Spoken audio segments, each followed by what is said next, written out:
कि इसकी कस्टडी जो है बंदे की हमें दी जाए। जी किसी का क्वेश्चन है या आर क्यों कौन है हैंड रेज किया हुआ है?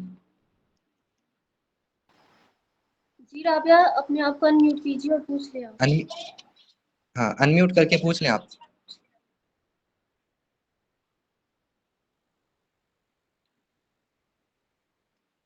नहीं है सर आई थिंक वैसे ही था, आप कंटिन्यू कीजिए। अच्छा चलें। तो जब रिमांड ये मांगती है तो किस प्रोविजन के तहत रिमांड मांगती है? जी किस प्रोविजन के तहत मांगती है? जनरली लिखा गया है कि सीआरपीसी के सेक्शन 167 के तहत मांगती है रिमांड। 167 सीआरपीसी के तहत जो है वो रिमांड मांगती है। अब हमने जो है ना जब भी रिमांड के ऊपर करनी है रिसर्च, तो हमने 167 को जो है वो जहन में रखना है। इसी से एंसिलरी एक बात कि कानून के अंदर जो है 24 घंटे के अंदर मजिस्ट्रेट को के पास पेश करना है एक बंदा जो कि अरेस्ट हुआ है। ये प्रोविजन कहाँ है? ये भी 167 के अंदर मौजूद है। तो पहली बात तो ये हो गई। अब दूसरी बात, जब भी अब हमने एक प्रोपोजिशन हमारे सामने आ गई, उसके ऊपर हमें पता लग गया कि कानून कौन सा है, फिर हम देखेंगे कि उसके ऊपर अदालती नज़ायर क्या कह रहे हैं, प्रेसिडेंट क्या है, अदालत ने उसके ऊपर क्या व्यू अपनाया है।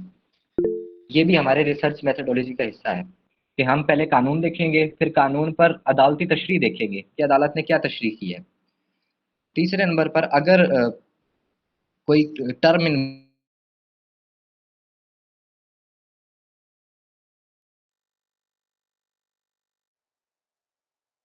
जाएगा, तो रिसर्च करते हुए डिक्शनरी की भी बहुत अहमियत है। आगे चल के हम देखेंगे कि कौन कौन सी डिक्शनरी जो है वो सेलिब्रेटेड है हमारी लीगल रिसर्च के अंदर। इसके अलावा अगर डीपर रिसर्च करनी है तो उसके लिए रिसर्च आर्टिकल्स होते हैं, रिसर्च आर्टिकल्स पढ़े जाते हैं और बुक्स वगैरह को देखा जाता है। इसके अलावा हम रैंडम सर्च भी कर लेते हैं गूगल यूट्यूब के ऊपर। ये भी हमारे लीगल रिसर्च का हिस्सा होती है। किसी एक इंसिडेंट के ऊपर अगर हमने रिसर्च करनी है, तो उस इंसिडेंट को जब हम सर्च कर रहे हैं तो ये भी हमारी लीगल रिसर्च का हिस्सा है।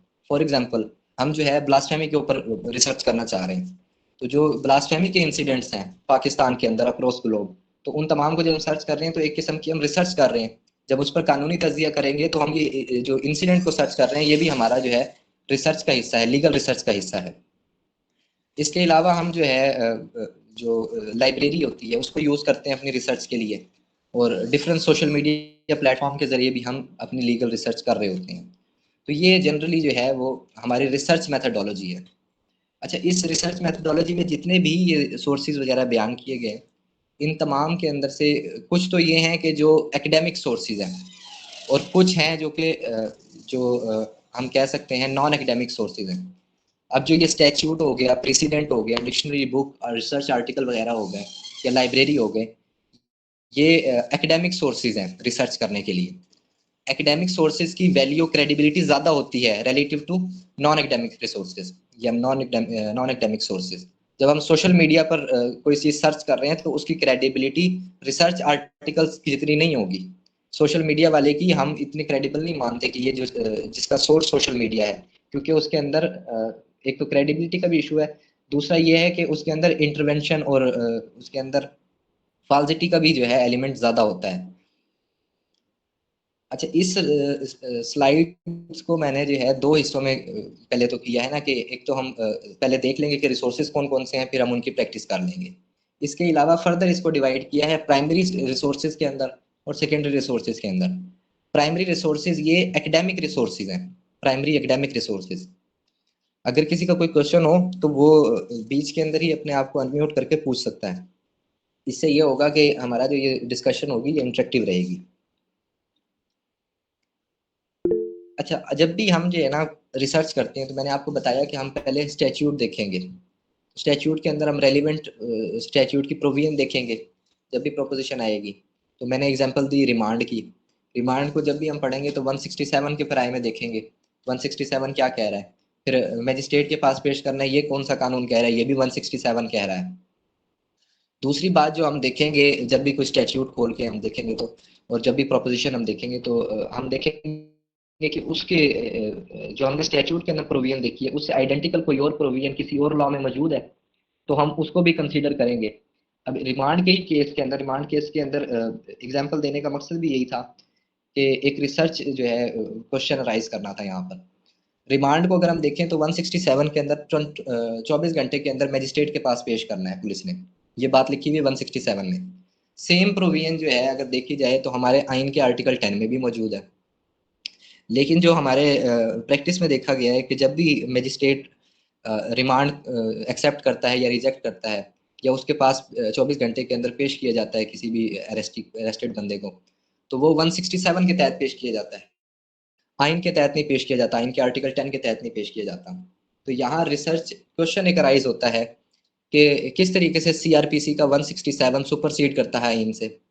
हालांकि करना तो ये चाहिए कि आइन को सुपरसीड करना चाहिए।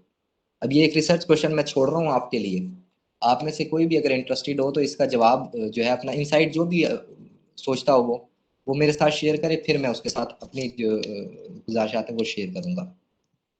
अच्छा, आगे चलते हैं। अब हमने प्रोविजन भी देख ली, उससे रेलिवेंट जितनी प्रोविजन थी दूसरे कवानीन में वो भी देख ली। इसके बाद जो है हम देखेंगे कि जो वो सेक्शन है उसके ऊपर अदालती नज़ायर क्या कह रहे हैं। अदालती नज़ायर के लिए लॉ साइट्स वगैरह मौजूद हैं, उस लॉ साइट्स के अंदर जो सेक्शन वाइज प्रेसिडेंट्स हैं वो दिए गए हैं। इसके अलावा कमेंट्रीज हम पढ़ते हैं, तो उन कमेंट्रीज के अंदर भी केस लॉज मौजूद हैं, तो उसके प्रेसिडेंट्स हम वहाँ से देख सकते हैं। जब भी किसी कानून को पढ़ना है या किसी कानून को रेफर करना है तो हमने जो है उसका जो लेटेस्ट कानून है उसको देखना है। अब ये केस एंटी करप्शन का जो है मशहूर हुआ, जज साहब ने जो है एक मुलजिम को सजा दे दी, कन्विक्ट कर दिया, और जिस कानून के तहत कन्विक्ट किया उसके अंदर जो है अकॉर्डिंग टू जज, जो जजमेंट के अंदर उसने रेफर किया तो 10 साल सजा सुना दी। अब 2021 के अंदर जो है वो कानून तब्दील हो गया था, और कानून के अंदर जो है एंटी मनी लॉन्ड्रिंग एक्ट के अंदर तरमीम हुई, और उसके अंदर सेम ऑफेंस की जो है सजा रिड्यूस करके 7 साल कर दी गई। अब जज ने तो अपने तय जो पुरानी किताब उसके पास थी उसमें से ही देखकर उसने फैसला कर दिया, 10 साल सजा सुना दी। जब वो अपीलेट स्टेज पे गया तो सजा क्योंकि तब्दील हो चुकी थी और 7 साल की सजा हो चुकी थी, तो फिर जज के खिलाफ भी इंक्वायरी बैठी गई। तो एम्बेरसमेंट से बचने के लिए अपनी रिसर्च जब भी आपने करनी है तो लेटेस्ट अप टू डेट जो भी स्टैट्यूट है उसको देखना है। ये साथ साथ लिखते जाएं, जितनी चीजें बता रहा हूँ ना मैं, ये स्लाइड्स भी आपके साथ शेयर कर देंगे। अच्छा, स्टैट्यूट को देख लिया। अब किसी भी मुल्क के अंदर जब भी हम रिसर्च करते हैं, पहली चीज तो उसके अंदर जो है वो आइन जो है, जो उस मुल्क का ग्रैंड नॉर्म है उसको देखा जाएगा। फिर जब अगर हम कंपैरेटिव स्टडी कर रहे हैं, मतलब इंडो पाक कोई कानून है उसका हम इंडो पाक कंपैरेटिव स्टडी कर रहे हैं, तो उसके अंदर हम पाकिस्तान के भी आइन का हवाला देंगे, और जो पाकिस्तान से बियॉन्ड ममालिक हैं, इंडिया हो गया या दूसरे ममालिक हो गए, उनके भी कॉन्स्टिट्यूशन से प्रोविजंस देखेंगे। तो कॉन्स्टिट्यूशन जो है एक फॉरमोस्ट चीज़ है जिसके अंदर हमने देखना है। और दूसरी बात ये डॉक्ट्राइन ऑफ अल्ट्रा वायर्स आपने पढ़ी होगी कि कोई भी कानून जो कि आइन से मुतसादिम है, that is null and void, that has no legal effect. तो जो भी कानून होते हैं पाकिस्तान के अंदर हो या वर्ल्ड वाइड, तो वो अपनी रूट्स जो है वो आइन से ले रहे होते हैं, जो उनका स्पिरिट होता है वो आइन से कन्फर्मिटी में होता है। अगर आइन से मुतसादिम होगा तो उनकी कोई वैल्यू नहीं होती। तो पाकिस्तान का कॉन्स्टिट्यूशन हमने देखेंगे, और इसके अलावा दूसरे ममालिक जो हैं उनका भी कॉन्स्टिट्यूशन जब भी हम लीगल रिसर्च करेंगे तो उनको मद्देनज़र ज़रूर रखेंगे। जो लेजिस्लेशन है ना, लेजिस्लेशन हम इंडो पाक के अंदर इसी तरीके से साउथ एशिया के मोस्ट ऑफ कंट्रीज के अंदर लेजिस्लेशन को तो लेजिस्लेशन ही कहते हैं। लेकिन आप ये कंफ्यूज ना होइएगा क्योंकि यूनाइटेड स्टेट्स ऑफ अमेरिका में इसी लेजिस्लेशन को कोड कहते हैं, और यूके के अंदर सेम वर्ड जो है सेम वर्ड के लिए स्टैट्यूट वर्ड यूज होता है। अच्छा, इसके अलावा लेजिस्लेशन के लिए अगर देखा जाए कि कानून पाकिस्तान के अंदर कानून क्या क्या चीज़ें हैं, तो हमें लेटेस्ट कानून जो है वो हमें ये पाकिस्तान कोर्ट से मिल जाएगा। इसके अलावा पाकिस्तान के अंदर गैजेट ऑफ पाकिस्तान एक शाये होता है, आर्टिकल 75 कॉन्स्टिट्यूशन का ये वो ये कहते हैं कि कोई भी कानून जब तक गैजेट के अंदर पब्लिश नहीं होता, कोई भी कानून जब तक गैजेट के अंदर पब्लिश नहीं होता वो लॉ नहीं है। तो गैजेट ऑफ पाकिस्तान भी एक इम्पोर्टेंट डॉक्यूमेंट है जब हम लीगल रिसर्च करेंगे। इसके अलावा एक्ट ऑफ पार्लियामेंट और बिल ऑफ पार्लियामेंट। अब एक्ट ऑफ पार्लियामेंट और बिल ऑफ पार्लियामेंट में क्या फ़र्क है, कोई बंदा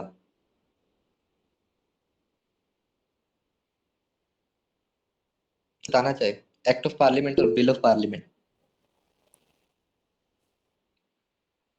जी जी, अनम्यूट करके अपना बता सकते हैं। एक्ट ऑफ पार्लियामेंट ये होता है जो कि प्रेसिडेंट की सेंट मिल गई हुई थी से, और वो बिल एक्ट बन जाता है। और बिल ऑफ पार्लियामेंट ये होता है कि जो भी पार्लियामेंट में मौजूद है, अभी इस पे डिस्कशन वगैरह हो रही है, डिबेट हो रही है। सही हो गया, सही हो गया, यही है। एक्ट ऑफ पार्लियामेंट और बिल ऑफ पार्लियामेंट में यही फर्क है कि एक्ट ऑफ पार्लियामेंट जो है वो कानून बन चुका है, उसको पार्लियामेंट के तमाम मराहिल जो है उसने तय कर ली है। पाकिस्तान में जो कानून बनता है उसके कमोबेश 38 स्टेजेस हैं, 38 स्टेप्स हैं। तो वो 38 स्टेप्स को पूरा करके एक कानून कानून बनता है पाकिस्तान के अंदर। सेनेट के अंदर है कुछ हमारे जो रिलैक्सेशन है, डिस्क्रिशन है सेनेट की कि कुछ स्टेप्स को जो है वो स्किप कर सकता है, लेकिन वो भी 30+ बन जाती हैं। तो अब ये 30+ स्टेजेस जो है हम आगे डिस्कस करेंगे। स्टेजेस तो नहीं डिस्कस करेंगे, लेकिन ये जो है बड़ी इंपॉर्टेंट होंगी एक एक ईच एंड एवरी स्टेज हमारी रिसर्च के अंदर। अच्छा, इसके अलावा लेजिस्लेशन की जब भी हम बात करेंगे ना, तो उसके अंदर लोकल लॉज जितने भी प्रोविंस के भी हैं तो वो भी जो है लेजिस्लेशन के जुमरे के अंदर आएंगे। बिल ऑफ पार्लियामेंट भी लेजिस्लेशन होगी, जिस मीनिंग के अंदर हम देख रहे हैं लोकल लॉज भी लेजिस्लेशन है। पाकिस्तान कोड के अंदर अगर कानून आ गया है तो वो भी लेजिस्लेशन है, गैजेट के अंदर आ गया तो वो भी लेजिस्लेशन है। अच्छा, पाकिस्तान की कानून देखने के बाद हमने जो है फॉरेन लेजिस्लेशंस भी देखनी है। इंडिया का कानून पहले नंबर पर। इंडिया का कानून क्यों देखेंगे हम? कोई ऐड करना चाहिए, इंडिया का कानून क्यों देखेंगे? क्योंकि मोस्टली हमारी प्रोविजंस रेलेवेंट है इंडिया और पाकिस्तान। जी जी, मोस्ट ऑफ प्रोविजंस और जुरिस्प्रूडेंस भी हमारी जो है वो इंटरमिंगल करती रहती है। फॉर एग्जांपल, इंडिया के अंदर एक डॉक्ट्राइन है, बेसिक स्ट्रक्चर डॉक्ट्राइन। 1976 के अंदर जो है 1973 में सॉरी, तो एक केशवानंदन भारती केस इंडिया के अंदर हुआ। तो उसमें इंडियन सुप्रीम कोर्ट ने एक डॉक्ट्राइन इवॉल्व की अपने जुरिस्प्रूडेंस के अंदर, वो थी बेसिक स्ट्रक्चर डॉक्ट्राइन। उस डॉक्ट्राइन के मुताबिक आइन के अंदर एक बेसिक स्ट्रक्चर है, बुनियादी ढांचा है आइन का। पार्लिमान को लिमिट कर दिया कि वो पार्लिमान अमेंडमेंट कर सकती है, लेकिन वो बेसिक स्ट्रक्चर से बियॉन्ड अमेंडमेंट नहीं कर सकती इंडिया के अंदर। अब यही बेसिक स्ट्रक्चर डॉक्ट्राइन हमने पाकिस्तान के अंदर भी देखी, कवानीन के अंदर सुप्रीम कोर्ट ने हमारी जब ऐसे डिसीजंस दिए।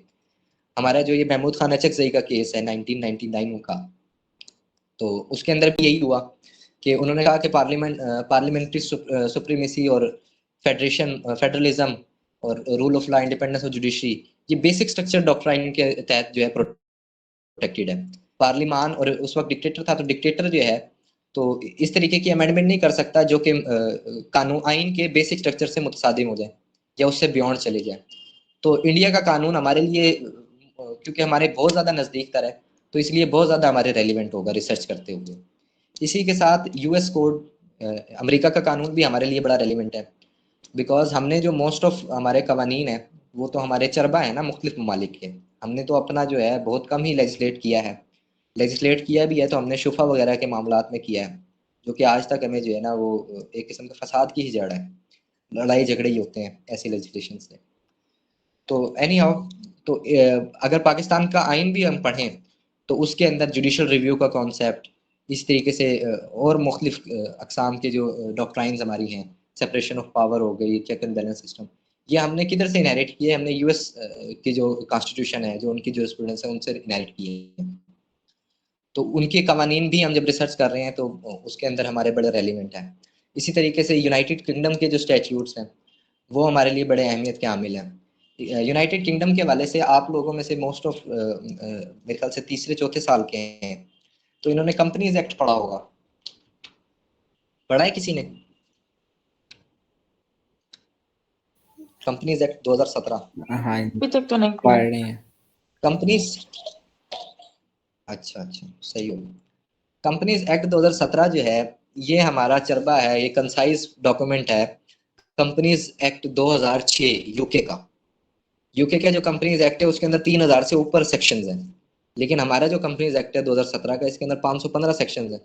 तो वो जो यूके के अंदर है, हम आगे देखेंगे उसको जब निकालेंगे, जब हम प्रैक्टिस करेंगे तो ये इसका कंपनीज एक्ट भी निकाल लेंगे।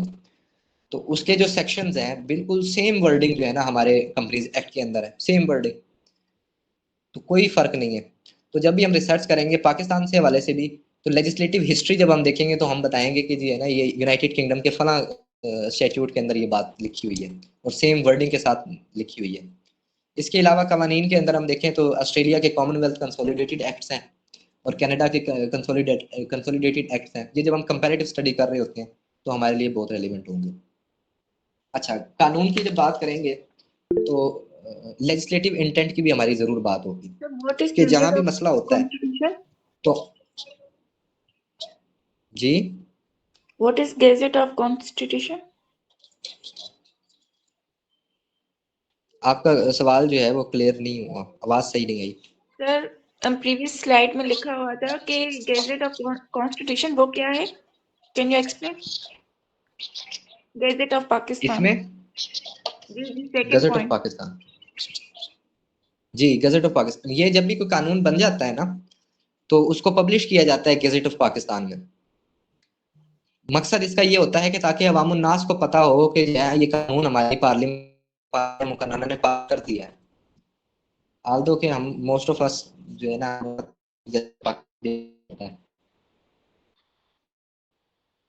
पाकिस्तान के अंदर पब्लिश होता है तो आईन का आर्टिकल 175 है, तो कहते हैं जब तक पब्लिक ना जब पब्लिश ना हो जाए ना कोई कानून तो वो कानून नहीं होता उससे पहले तक।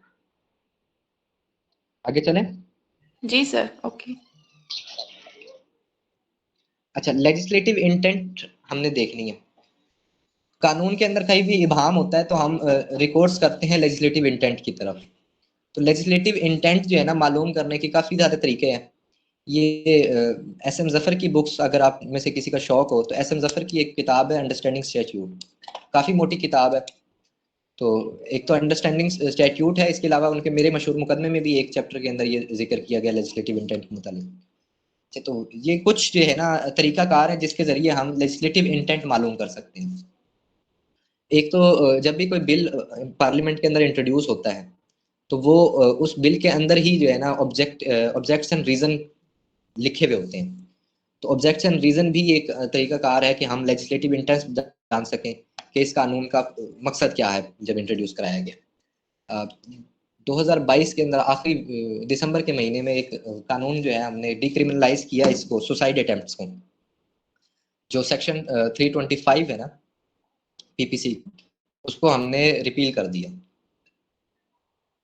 तो इसके अंदर जब वो बिल आया पार्लियामेंट के अंदर तो उसका अगर ऑब्जेक्ट्स एंड रीजन पढ़ें तो उससे पता लगता है कि किस वजह से हमने डिक्रिमिनलाइज किया। तो उसमें लिखा हुआ है कि क्योंकि जो डिप्रेशन का बंदा होता है मारा हुआ, तो वो उसके पास आखिरी रिजॉर्ट जो है उसको कोई और चीज़ नज़र नहीं आ रही होती, तो वो सुसाइड लगती है, तो वो सुसाइड करने जा रहा होता है। अगर वो इन केस के वो फेल हो जाता है उसमें तो उसको हम एक और ज़्यादा डिप्रेशन के अंदर भेज देते हैं जहाँ कोई उसका जो है ना साथी नहीं होता जेल के अंदर।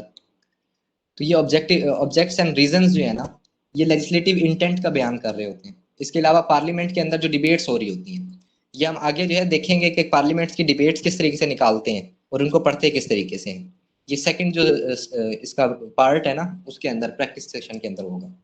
इसके अलावा लॉ कमीशन की रिपोर्ट्स, ये बड़ी अहमियत का हामिल है। इंडिया के अंदर तो ये लॉ कमीशन रिपोर्ट्स जो है हर 4 साल बाद वो मुरतब करते हैं और हर कानून का जिसमें भी प्रैक्टिकल एस्पेक्ट्स वो बयान करते हैं कि ये कानून रिडंडेंट हो गया है, इसकी ये एप्लीकेशन मौजूद है। पाकिस्तान के अंदर भी ministry of law and justice जो है वो इसी तरीके की रिपोर्ट्स निकालती है। इसके अलावा मुख्तलिफ कमीशन हैं, national commission on human rights, उसके अंदर भी मुख्तलिफ कवानीन के जो है जो ह्यूमन राइट्स से रिलेटेड है उनके मुतालिक बयान किया जाता है कि ये कानून, इसकी इम्प्लीमेंटेशन इतनी है, इससे इतना नुकसान हो रहा है और इतना इसका फ़ायदा हो रहा है वगैरह वगैरह। इसके अलावा national commission of human rights की जो रिपोर्ट होती है उसमें ये भी बताया जाता है कि कौन से कानून के ऊपर कौन बंदा लॉबिंग कर रहा है, ठीक है, किस वजह से ये कानून आ रहा है। तो लेजिस्लेटिव इंटेंट जो है वो भी उसके लिए ज़रूरी है। अभी national commission and human rights की जो है मैं रिपोर्ट पढ़ा था 2-3 दिन पहले, उसकी 2022 का एनुअल रिपोर्ट। तो ये जो हमारे कानून है टॉर्चर से रिलेटेड, तो टॉर्चर से रिलेटेड कानून के मुताबिक जो लॉबिंग है वो national commission on human rights ने की है। तो ये मकसद फिर उन्होंने बताया कि ये एक इंटरनेशनल ऑब्लिगेशन है यूएन कैट के अंदर, पाकिस्तान ने अभी तक पूरी नहीं की और उस वजह से हम कर रहे हैं। तो लेजिस्लेटिव इंटेंट जो है हमें ये लॉ कमीशन की रिपोर्ट से मिल जाएंगी। ये हम ये तमाम तरीके से हम रिसर्च कर रहे हैं। अभी एक चीज़ से नहीं मिल रही दूसरी चीज़ देख लें, दूसरी से नहीं मिल रही तीसरी चीज़ देख लें। अच्छा, इसके अलावा भी मैंने बताया कि जो भी कानून पास होता है ना पाकिस्तान में तो उसके कमोबेश 38 स्टेप्स हैं, 38 स्टेजेस हैं। तो हर स्टेज जो है ना वो लेजिस्लेटिव इंटेंट बताएगी आपको। कि इस कानून के अंदर, अब फर्ज करें स्टैंडिंग कमेटी के अंदर कोई आया, स्टैंडिंग कमेटी रिपोर्ट देगी, अब उस रिपोर्ट के अंदर भी वो बताएगी कि क्या इसके अंदर खामियां हैं, जो है इस अंदर खूबियां हैं। अब वो खामियां और खूबियों का पैरामीटर क्या है, वो लेजिस्लेटिव इंटेंट है कि किस बेस पे वो बता रहा है कि ये खामियां हैं और ये पूरी है, क्योंकि ये एप्लीकेशन जो इसकी जो गोल है इसका, ये उसको पूरा नहीं कर रहा। अच्छा, इसके अलावा जो है मुख्तलिफ कमेटीज हैं गवर्नमेंट की, और गवर्नमेंट की डिफरेंट मिनिस्ट्रीज होती हैं, मिनिस्ट्रीज की डिफरेंट डिवीजन होती हैं, डिवीजन्स के अंडर जो है ये कमेटीज रन कर रही होती हैं, तो ये भी रिव्यू कर रही होती हैं कवानीन को, और अगर इनको लगते है कि कहीं कोई कानून की ज़रूरत है तो ये कैबिनेट के अंदर डिस्कशन होती है, और फिर उसके बाद गवर्नमेंट जो है वो बिल टेबल कर देती है। तो ये जो कमेटी की रिपोर्ट होती है ये भी लेजिस्लेटिव इंटेंट बता रही होती है। अच्छा, आप लोगों में से क्योंकि मुझे पता है कि कुछ लोग जो है वो 5th ईयर के हैं, पढ़ाना तो सब्जेक्ट जो इंटरप्रिटेशन ऑफ स्टैट्यूट है वो पहले साल में पढ़ाना चाहिए तमाम स्टूडेंट्स को, लेकिन पढ़ाते हैं आखिरी साल में, पीयू वाले तो लाजमन आखिरी साल में पढ़ाते हैं। तो इंटरप्रिटेशन ऑफ स्टैट्यूट के अंदर पढ़ा होगा आप लोगों ने मिसचीफ रूल, पढ़ा है? किसी ने पढ़ा हो मिसचीफ रूल? अच्छा, एक मेरा एक क्वेश्चन था। जी सर। जी सर। अच्छा, आपने अभी बात किया अटेम्प्ट ऑफ सुसाइड वाले, अब सेक्शन मेरे ध्यान में नहीं है, 2 to 5 है या कौन सा, तो 3 to वो 5 3 to 5, हाँ, तो वो मतलब रिपील हो चुका है या अभी उस पे चल रहा है? रिपील हो चुका है, रिपील हो चुका है। वजह बस यही थी कि वो डिप्रेशन के जो मरीज हैं उनके हाँ ये हाँ, ऑब्जेक्शन रीजन के अंदर दी वो एक सफा में आपके साथ कर दूंगा। सॉरी, आवाज कट गई क्या? मैं आपके साथ ये बल्कि मैं सेशन के बाद ग्रुप में ही शेयर कर दूंगा। हाँ, ये ठीक है, क्योंकि ये तो फिर अगर हम इस तरह छोटी हाँ। छोटी चीजें देख के अगर हम रिपील करते रहे तो ऐसी तो कोई है ही नहीं सेक्शन जिसमें एक्सेप्शन ना हो।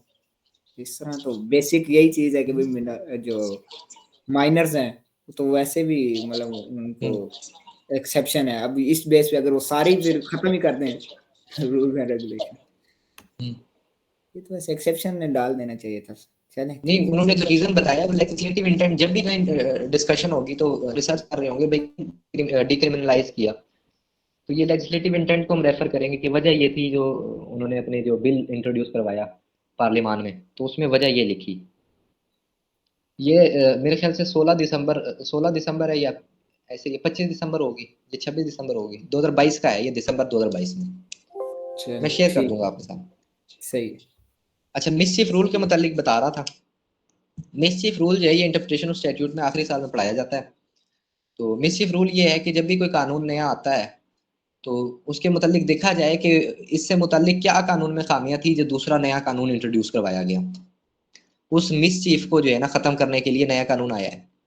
तो जब भी इंटरप्रेट करेंगे नए कानून को तो मिसचीफ को कंसीडर करेंगे और मिसचीफ को रूल आउट करने की कोशिश करेंगे, अगर वो मिसचीफ उस वक्त भी हालात के मुताबिक एग्जिस्ट करता हो तो जब भी ये लेजिस्लेटिव इंटेंट मालूम करने के लिए जो एग्जिस्टिंग इनेक्टमेंट्स मौजूद हैं उनको भी हम कंसीडर करेंगे कि क्या मौजूद थी पहले, कवानीन क्या थे और अब नए जब आए हैं तो उसके अंदर जो इबाम है उसको क्लियर करने के लिए पिछले कानून में ये खामियां थी, इनको खत्म करने के लिए नया कानून आया था।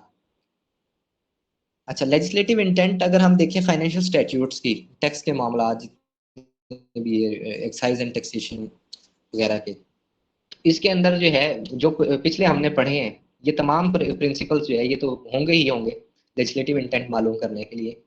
ये पर खास तौर पर फाइनेंशियल बिल्स के अंदर जो है, फाइनेंस बिल के अंदर मौजूद, पहली चीज ये नोट्स ऑफ ऑन क्लासेस, ये हर सेक्शन हर प्रोविजन के नीचे जो है ना नोट्स लिखते हैं, जो भी बिल टेबल कर रहा होता है, मोस्टली गवर्नमेंट ही कर रही होती है, वो लिखता है कि इस प्रोविजन का क्या फायदा होगा, इससे हम इतना रेवेन्यू इकट्ठा करेंगे, इतने रिलैक्सेशन हम देंगे पीपल ऑफ पाकिस्तान को, वगैरह वगैरह।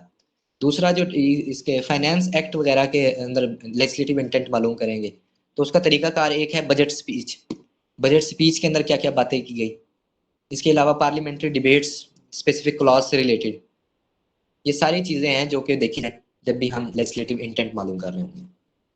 प्रेसिडेंट, प्रेसिडेंट तो सारों ने ही पढ़ा होगा, पहले साल में पढ़ा दिया जाता है। क्या होते हैं प्रेसिडेंट? जजेस के डिसीजंस होते हैं। सर जो लॉ रूल सेट जी बाय जी द चलिए जजेस। बिल्कुल। हाँ जी। फिर जो एक जजेस केस की जज के सामने जजमेंट लगा। आती है वो प्रेसिडेंट बन जाती है बाकी केसेस के लिए। लाइक अगर पहले एक केस चल चुका है और दूसरा केस आता है, उन दोनों की फैक्ट्स जो हैं वो सिमिलर हैं, तो वो पिछली वाली जो प्रेसिडेंट होगी केस की वो फॉलो की जाएगी। चले, ये पार्शली ट्रू है आपका ये। प्रेसिडेंट्स के अंदर जो है ना मुख्तलिफ चीजें होती हैं। एक चीज है अथॉरिटी, एक चीज है रूलिंग, एक चीज है प्रिंसिपल। जो अथॉरिटी होती है ना, सिमिलर फैक्ट्स के अंदर जो भी हम प्रेसिडेंट अप्लाई करेंगे उसको कहेंगे कि अथॉरिटी है। इसके अलावा अगर प्रिंसिपल सेम होगा तो उसको हम कहेंगे कि ये रूलिंग है। मतलब एक कानून है, उसके अंदर बताया गया है कि फॉर एग्जांपल रेवेन्यू के मामला देख लेते हैं। लैंड रेवेन्यू एक्ट का सेक्शन 172 है, वो कहता है कि सिविल कोर्ट के पास जुरिडिक्शन नहीं है रेवेन्यू के मामलात के अंदर। ठीक है, अब इसके ऊपर केस ला आ जाता है कोई कि बल्कि एक केस ला आया भी है, ये हमने रिसेंटली एक रेफर किया, तो ये 2017 वायलार 1217 है। तो उसमें ये था कि अगर मोस्ट ऑफ द लैंड जो है वो पार्टीशन हो रही है अंडर सिविल कोर्ट, एक खाता है उसके अंदर जो है सिविल कोर्ट उसकी पार्टीशन कर रही है, ठीक है, उसका तकसीम कर रही है। तो उसके अंदर अगर देहाती जमीन भी आ जाती है, ठीक है, कल्टीवेटेबल लैंड भी आ जाती है, तो सिविल कोर्ट के पास जुरिडिक्शन है कि वो उस लैंड को भी डिवाइड करें, उस लैंड को भी पार्टीशन कर दे, उस लैंड की भी। तो ये एक नया कानून था। अब उस केस के अंदर फैक्ट्स डिफरेंट है, लेकिन क्योंकि उसका प्रिंसिपल जो है वो हमारे केस के लिए अट्रैक्टेड है, तो हमने उसको रेफर कर दिया। समझ आइए इसकी अथॉरिटी और रूलिंग के अंदर क्या फर्क है। अगर फैक्ट सेम हुए, प्रिंसिपल सेम हुआ, आप किसी एक केस के ऊपर उसको लगा रहे हो तो वो अथॉरिटी है। अगर फैक्ट्स डिफरेंट है लेकिन प्रिंसिपल सेम है, जो आप प्रिंसिपल रेफर कर रहे हो सिर्फ, तो वो रूलिंग है कोर्ट, सुप्रीम कोर्ट की या हाई कोर्ट की। ठीक हो गया।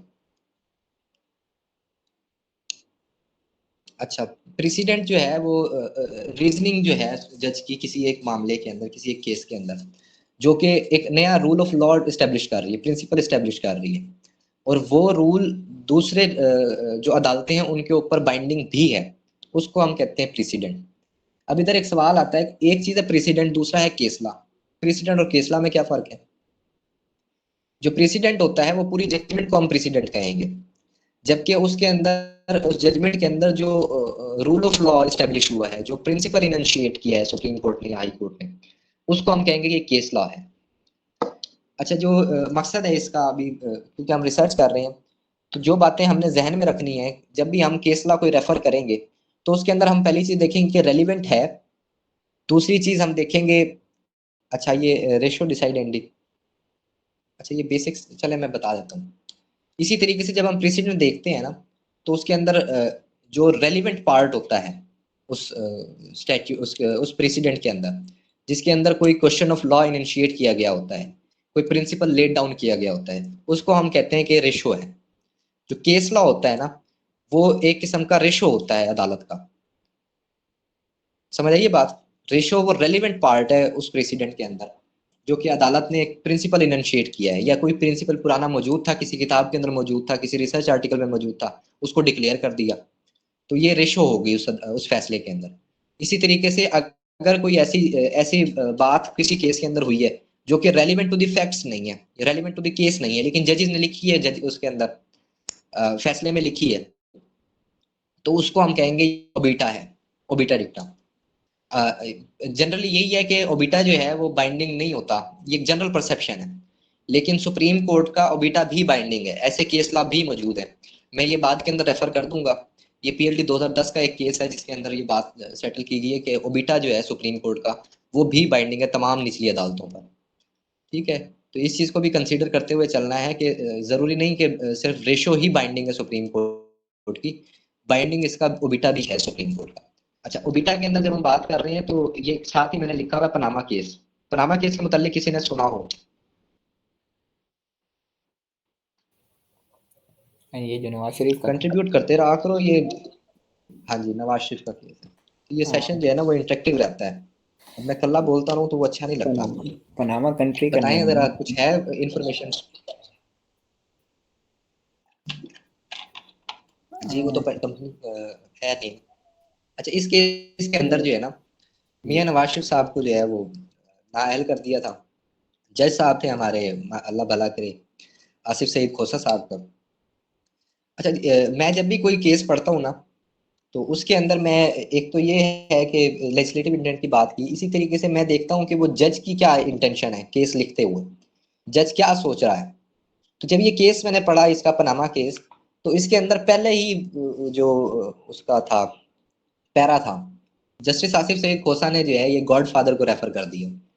ये गॉड फादर, इसके ऊपर एक मूवी भी है, ये नॉवल है इसका मारियो पुजो का। मारियो पुजो एक अमेरिकन जो है ये ऑथर है।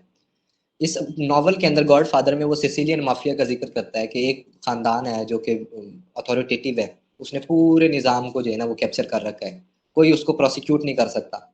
तो ये जहन के अंदर जस्टिस आसिफ सईद खोसा के था जब वो ये पनामा केस लिख रहे थे।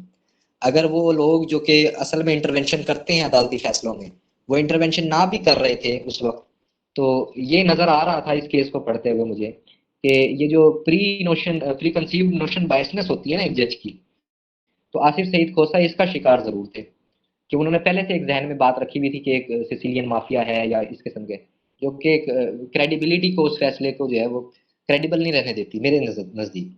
ओपिनियन डिफर करता है। एनी हाउ वो एक बात जहन में आई थी तो मैंने इसके अंदर डाल दी। हम बात कर रहे थे इसकी कि जब भी हम केस ला कोई प्रेसिडेंट देखेंगे तो उसकी रेलिवेंसी देखेंगे, फिर हम हायरार्की चेक करेंगे। हायरार्की चेक करने का मकसद ये होगा कि सुप्रीम कोर्ट का है या हाई कोर्ट का है। इससे हम फाइंड क्या करना चाह रहे होंगे, हम बाइंडिंग इफेक्ट फाइंड करेंगे कि जो आगे हम देखेंगे भी आइन का आर्टिकल 189 जो है उसके मुताबिक तो सुप्रीम कोर्ट का जो फैसला है वो तमाम पर बाइंडिंग है।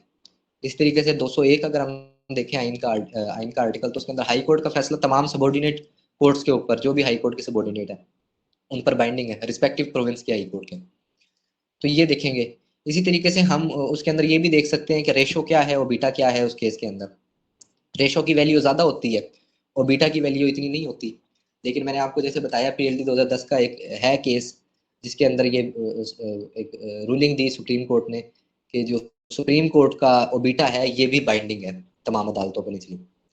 अच्छा इसके अलावा कंफ्लिक्टिंग व्यूज हो गए तो फिर किस व्यू को फॉलो करना है, उसके लिए जो है कोई भी किसी लॉ ऑफ प्रेसिडेंट की किताब लेंगे तो उनमें ये सारी बातें आपको मिल जाएंगी कि अगर जनरल ओवरव्यू कभी करना हो तो हमने ये एक सेशन इसी तरीके का रख लेंगे। तो इसके ऊपर अगर पढ़नी है किसी ने किताब तो जस्ट ये IIUI के हैं प्रोफेसर मुनीर साहब, उनकी ऑक्सफोर्ड यूनिवर्सिटी की छपी हुई किताब है, वो कोई पढ़ सकता है।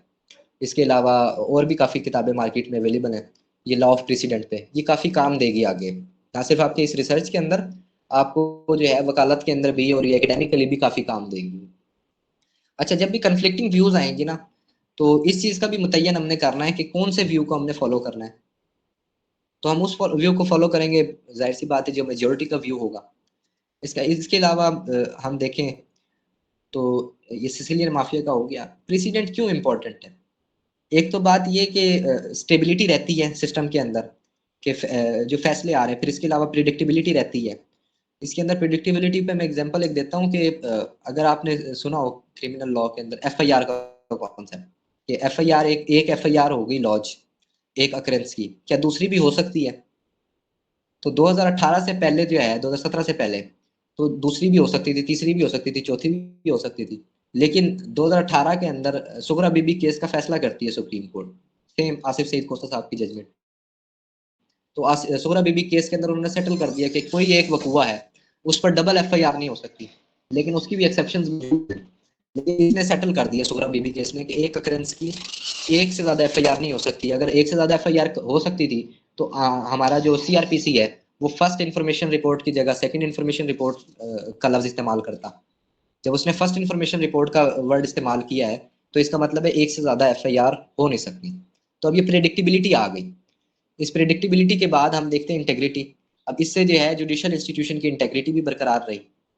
हमें पता लग गया कि जो है ना अब अगर सेकंड FIR नहीं हो सकती तो उसके बाद हमने क्या करना है। उसके बाद हमने करना है, अगर वकूए के अंदर हमारा मौकफ नहीं लिखा गया तो इसी सुगरा बीबी केस के अंदर है कि IO जो बयान लिखता है 161 के, ठीक है, अपना जो क्रॉस वर्जन है वो नोट करवा दे IO को। अगर IO नहीं नोट करता तो आपके पास अल्टरनेट रेमेडी अवेलेबल है उसकी सेक्शन 200 के इस्तेगासे की। जी सैयदा आपने हैंड रेस किया। सर आईओ क्या होता है? जी अलीना, इन्वेस्टिगेशन सर, ये आईओ का पूछ रहे हैं। हाँ जी, आईओ इन्वेस्टिगेशन ऑफिसर। जो कोई भी एक एफआईआर हुई ना, एफआईआर के बाद वो आपने दरखास्त दी, दरखास्त मार्क करके एसएचओ ने जो है ना वापसी दे दी, उसका फिर इंदराज हुई, एफआईआर हो गई। एफआईआर के बाद लॉज होने के बाद उसकी इन्वेस्टिगेशन होती है वकूए की। तो एसएचओ जो है वो एक इन्वेस्टिगेटिंग ऑफिसर अपॉइंट करता है। तो वो आईओ जो है उसको इन्वेस्टिगेट करता है, पूरे वकीलों का क्राइम सीन पे जाएगा, गवाहान के बयान लिखेगा, और अगर गवाहान है तो इंजर्ड विटनेस है उसके भी बयान लिखेगा, और जो अगर बंदा खुद इंजर्ड है तो विक्टिम है उसका बयान लिखेगा, इन तमाम के बयान लिखेगा। तो आईओ कर रहा होता है सारा, investigating officer. Is it clear? जी, जे से किसका नाम बनता है यार? ये मुझे सिर्फ ये जे ए यही नजर आ रहे हैं, हैंड रेज कर रखा है जिन्होंने। सर मेरे क्वेश्चन है इसमें, जी मेरे क्वेश्चन है इसमें प्रेसिडेंट में आवाज क्लियर आ रही है आपको? नहीं, आवाज थोड़ी ऊंची होनी चाहिए।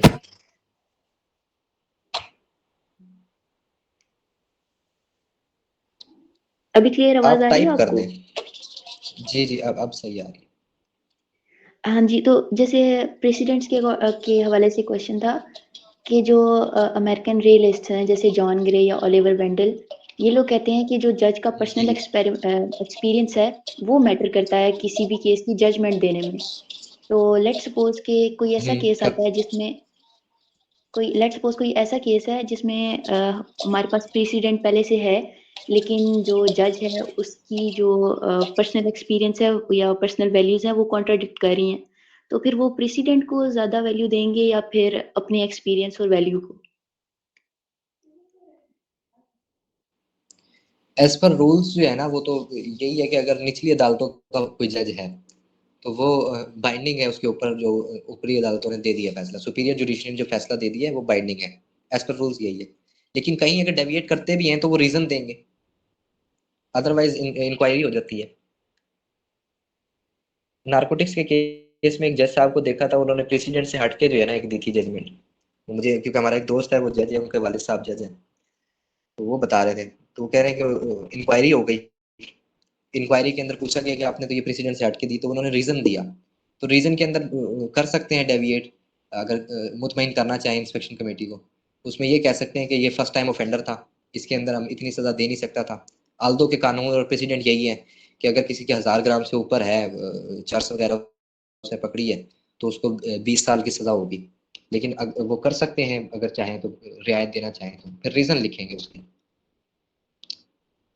दूसरा ये जो आपने बात की जॉन ग्रे की, ओलिवर वेंडल हॉल की, ये तो जो है अपने जो, क्योंकि ये जजेस जो थे सुप्रीम कोर्ट के थे यूनाइटेड स्टेट्स के, तो सुप्रीम कोर्ट के ऊपर तो कोई और अदालत नहीं है, कोई प्रेसिडेंट का मौजूद नहीं है।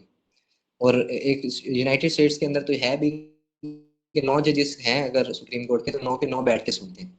तो उनके ऊपर जो प्रेसिडेंट्स होते हैं वो बाइंडिंग नहीं होते हैं। तो जो उनकी फिलॉसफी होती है, आपने सुना होगा नाम जस्टिस एंटनी स्कैलिया का। जो इनकी फिलॉसफी होती है वही फिलॉसफी ये जो है अपने जो फैसले दे रहे होते हैं उसके अंदर बिट्रे कर रहे होते हैं ये ओवरटली। अब जस्टिस एंटनी स्कैलिया जो है टेक्सचुअलिज्म के माने जाते हैं अहम रूप में, कि जो कानून की वर्डिंग है उस पर स्टिक करते हैं मोस्ट ऑफ द टाइम, उससे इनहराफ नहीं करते। कानून के अंदर जो बात लिखी हुई है वो लिखी हुई है, ठीक है। वो लेजिस्लेटिव इंटेंट वगैरह को सेकेंडरी हैसियत देते हैं। वो कहते हैं कि टेक्स्ट के अंदर जो लिखा हुआ है ना उसको प्राइमरी हैसियत है। अगर तो वो वाजे है तो ठीक है, अगर एब्सर्ड है तो फिर जाकर हम देखेंगे कि लेजिस्लेटिव इंटेंट क्या थी और फिर करेंगे बात जो करनी है। क्लियर हुआ?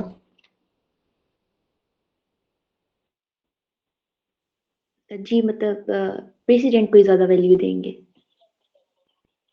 प्रेसिडेंट को वैल्यू देंगे अगर तो प्रेसिडेंट उसके ऊपर बाइंडिंग है। अदरवाइज वो जो है उसके अगर कंट्रारी है उससे कोई ओपिनियन, तो उसके ऊपर वो रीजन लिखेगा अपनी।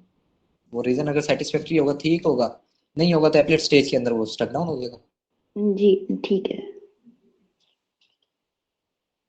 अच्छा, प्रिडिक्टेबिलिटी की बात कर रहे थे। मैंने ये बताया कि जो सोहरा बीबी केस के बाद सेकंड एफआईआर हो नहीं सकती थी, तो प्रिडिक्ट हम यही करते हैं कि जो है ना सेकंड एफआईआर नहीं होती तो या तो आईओ के पास, इन्वेस्टिगेटिंग ऑफिसर के पास 161 के अंदर अपना क्रॉस वर्जन लिखवा दिया जाए विक्टिम का या विक्टिम की कोई और विटनेस वगैरह, या अल्टरनेट रेमेडी जो है अंडर सेक्शन 200 सीआरपीसी इस्तगासा फाइल कर दिया जाए, प्राइवेट कंप्लेंट, प्राइवेट प्रोसिक्यूशन, उसके तहत नया केस चलेगा। अभी ये सुगरा बीबी केस ने सेटल कर दिया कि अगर एफआईआर भी हुई भी हो और प्राइवेट कंप्लेन भी आ गई हो तो प्राइवेट कंप्लेन वाला जो केस है वो पहले चलेगा, ट्रायल होगा उसका, और अगर कन्विक्ट हो जाते हैं ट्रायल इसके अंदर प्राइवेट कंप्लेन के अंदर तो एफआईआर वाली जो केस है वो नहीं चलेगा।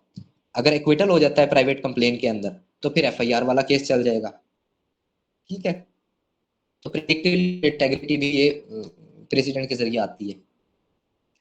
अच्छा, कॉन्स्टिट्यूशनल प्रोविजंस जो है ना वो मैंने ये डिस्कस कर दी आर्टिकल 189 और आर्टिकल 201 पाकिस्तान के अंदर। कुछ प्रेसिडेंट्स होते हैं हॉरिजॉन्टल प्रेसिडेंट्स, ये भी मैंने बात नहीं बताई, चले मैं बता दूं। सुप्रीम कोर्ट का फैसला सुप्रीम कोर्ट पर बाइंडिंग है,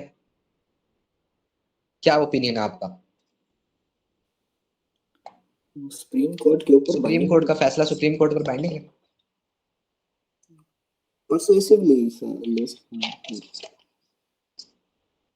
नो, सही हो गया।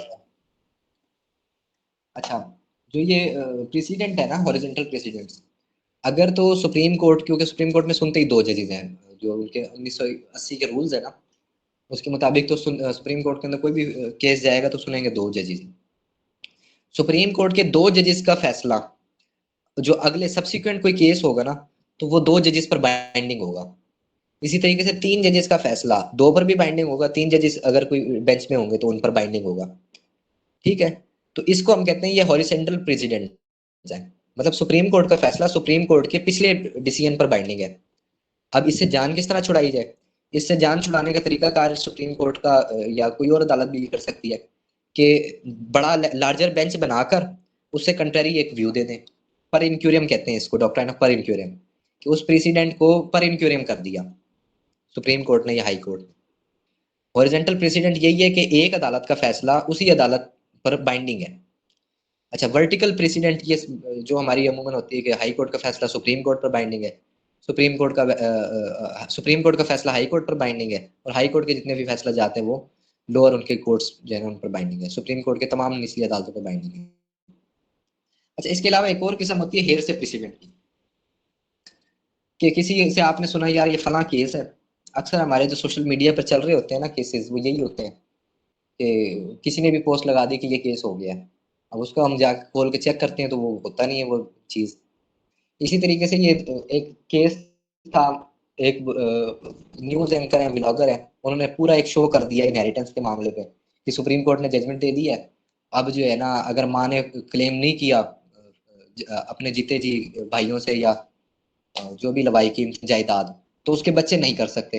ये पूरा एक केस जो पूरे उसने जो है ब्लॉक कर दिया, या जो भी न्यूज़ देते थे एंकर उसने कर दिया। उसके बाद जब उससे पूछा गया कि भाई ये केस, वो कह रहा मैंने तो सुना था सुप्रीम कोर्ट के अंदर न्यूज़ रिपोर्टिंग जो हो रही होती है। फिर जो है ना जब उसके अंदर तहकीकात में गए, क्योंकि उस वक्त तक रिपोर्ट तो हुआ नहीं था ये केस, तो पता ये लगा कि अभी तक ये रिपोर्ट नहीं हुआ सुप्रीम कोर्ट का। जब बाद के अंदर ये केस आया, मैंने भी पढ़ा, तो उसके अंदर इस किस्म की बात नहीं थी। इसमें ये बात थी कि 1918 की एक इनहेरिटेंस म्यूटेशन थी जिसके जरिए जो है ना भाइयों को जमीन मिल गई थी, जायदाद मिल गई थी, बहनों को महरूम कर दिया गया था।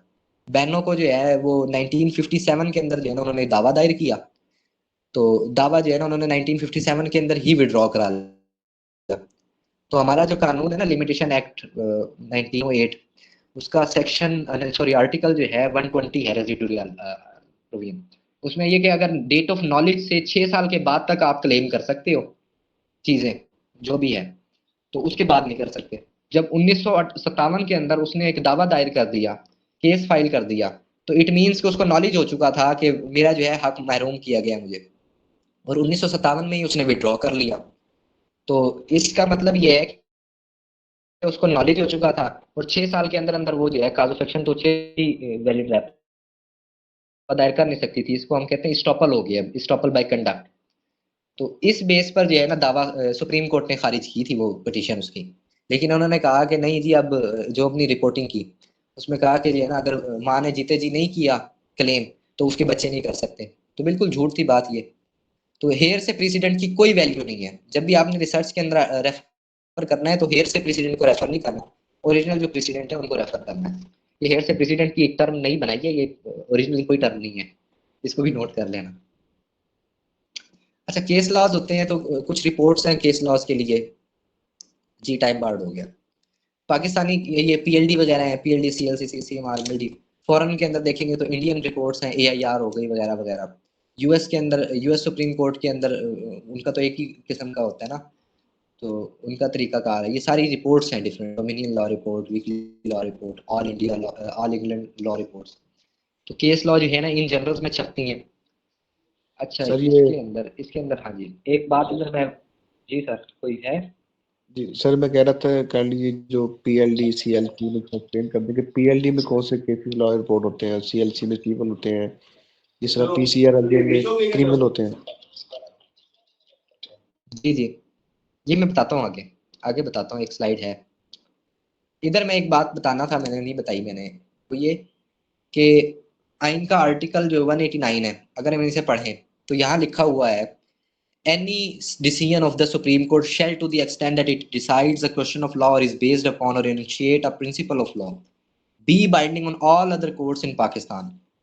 इधर वर्ड है any decision, लेकिन हम जब ये लिख लें, नोट कर लें, लॉ रिपोर्ट एक्ट पढ़ते हैं ना 1875 का, उसका सेक्शन 3 है, वो ये कहता है कि आप अदालत के अंदर कोई भी ऐसी जजमेंट सुप्रीम कोर्ट की हो या कुछ किसी और कोर्ट की हो, वो रेफर नहीं कर सकते, वो अथॉरिटी नहीं है जब तक वो किसी लॉ रिपोर्ट के अंदर बाइंडिंग पब्लिश ना हो गई हो। लॉ रिपोर्ट एक्ट 1875 सेक्शन 3 आप पढ़ लेना, 3 नहीं होगा तो 4 होगा सेक्शन, ये देख लेना 3 है या 4 है। अब इधर एक सवाल आ गया, ये मैं पूछता भी हूँ अक्सर, अगर ये एक और सवाल है, पहला भी एक सवाल मैंने दिया, ये भी मैं छोड़ के जा रहा हूँ कि एक तो आइन है, आइन ने कह दिया कि एनी डिसीजन, इसके कंट्रेरी एक आ की बात कि सिर्फ वही डिसीजन बाइंडिंग होगा सुप्रीम कोर्ट का या किसी और अदालत का जो कि पब्लिश हुआ वो लॉ रिपोर्ट में। तो अब फोकियत हम किसको देंगे, आइन को देंगे या लॉ रिपोर्ट एक्ट को देंगे? तो इसके ऊपर अगर कोई अपनी इनसाइट शेयर करना चाहे तो सेशन के बाद मेरे साथ शेयर कर ले, या अभी करना चाहे तो बेशक अभी कर दे, ताकि तमाम का हो जाए, या ग्रुप में करना चाहिए, जैसे ही मुनासिब लगे। अच्छा, वो ये जो पी है ना, ये Pakistan law decision, legal decisions है, ऑल पाकिस्तान लीगल डिसीजंस। इस तरीके से CLC civil law cases, PLD जो है ना, ये सबसे मुस्तनिद है, सबसे ज्यादा केस लॉ जो है ये पीएलडी वालों में ही आते हैं। इसके अंदर सिविल भी होते हैं, क्रिमिनल भी होते हैं, टैक्सेशन से रिलेटेड भी होते हैं। सिविल लॉ केसेस के अंदर सिविल के होते हैं, नेशनल लॉ रिपोर्ट के अंदर भी मिलेज पे होते हैं। ये सीआरएलजे जो है ये इंडियन है, वाईएलआर के अंदर मोस्टली सिविल होते हैं, लेकिन इसमें क्रिमिनल भी होते हैं वाईएलआर के अंदर, लेकिन मोस्टली सिविल होते हैं। इसी तरीके से ये पीएससी हो गया, पीसीएस हो गया, इसके अंदर ये सर्विस मैटर्स होते हैं, सिविल सर्विस के related. All India law report, AIR, corporate law digest, इसके अंदर ये कंपनी लॉ के रिलेटेड या पार्टनरशिप वगैरह के। अच्छा, Sindh Balochistan law report, supreme court monthly review. SCMR के अंदर जो है ना, अगर आपने किसी ने पढ़ी हो, आगे मैं दिखाता भी हूँ, तो इसके अंदर सुप्रीम कोर्ट के तो फैसले होते ही होते हैं, लेकिन एससीएमआर और पीएलडी के अंदर फॉरेन जजमेंट्स भी कुछ होती हैं, जो यूके की और यूएस की जो जजमेंट्स हैं वो भी एक दो होती हैं। इसके अलावा एमएलडी, पीएलजे, की law report, Pakistan criminal law journal, PCRLJ, ये क्रिमिनल के लिए खास है, तो ये भी है। एएलडी के अंदर सालाना ये शुमारा होता है, साल के अंदर जितने भी केसेस होते हैं ये एएलडी के अंदर मौजूद होते हैं। इसकी जो है एक मोटी सी जिल्द हर बार लाइब्रेरी में आपको मिलेगी। इनमें से मोस्ट ऑफ तो हर बार लाइब्रेरी में आते ही हैं, पीएलडी के भी आते हैं, सीएलसी के भी आते हैं, सीआरएलजे भी आते हैं, पीसीआरएलजे भी आते हैं, तो आपको बार लाइब्रेरी में ये सारी चीज़ें मिल जाएंगी। नहीं तो ये इतना ज़्यादा कॉस्ट नहीं करते, ये मेरे ख्याल से 400 रुपये का है पीएलडी का शुमारा, एससीएमआर का भी 400 का है। तो अगर हर महीने खरीद लिया जाए पढ़ने के लिए, बुकला हजरात तो कर सकते हैं ये। तो अगर फाइनल ईयर से ही आप पढ़ना स्टार्ट हो जाए तो काफ़ी अंडरस्टैंडिंग अच्छी हो जाएगी। किसी ने हैंड रेस कर रखा है, ए कोई सवाल है तो पूछे।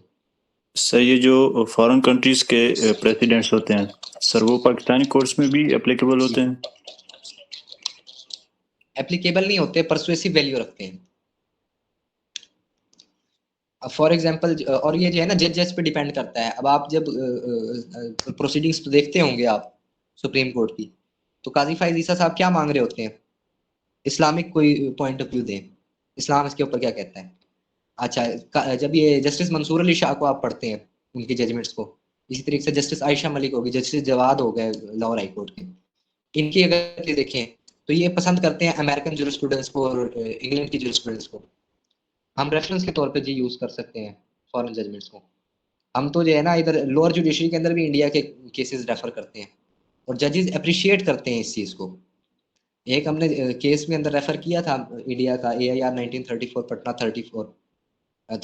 पटना 1994, उसके अंदर जो है जज ने जो हमने पैरा रेफर किया था वो एज इट इज ही जजमेंट के अंदर कोट किया और हाई कोर्ट में भी वही केस जो है ना हमारा अपहेल्ड हुआ। तो इसकी वैल्यू देते हैं, हमारी लोअर जुडिशरी भी देती है और अपर जुडिशरी भी देती है। अच्छा, ये मैं दिखा रहा था कि ये जो है शुमारा ये होता है PLD का, ठीक है, हर महीने जो आता है। उसके बाद जो है वो इस तरीके की बाइंडिंग करवा ली जाती है। बार लाइब्रेरी के अंदर जो है ना इस किस्म की बाइंडिंग होगी आपको जो मिलेगी, ठीक है। ये बाइंडिंग इस तरीके से शुमारे के अंदर सुप्रीम कोर्ट का डाइजेस्ट अलग होगा, फिर लाहौर का अलग होगा, कराची कोयटा का अलग होगा, इस तरीके से कर लेते हैं ये।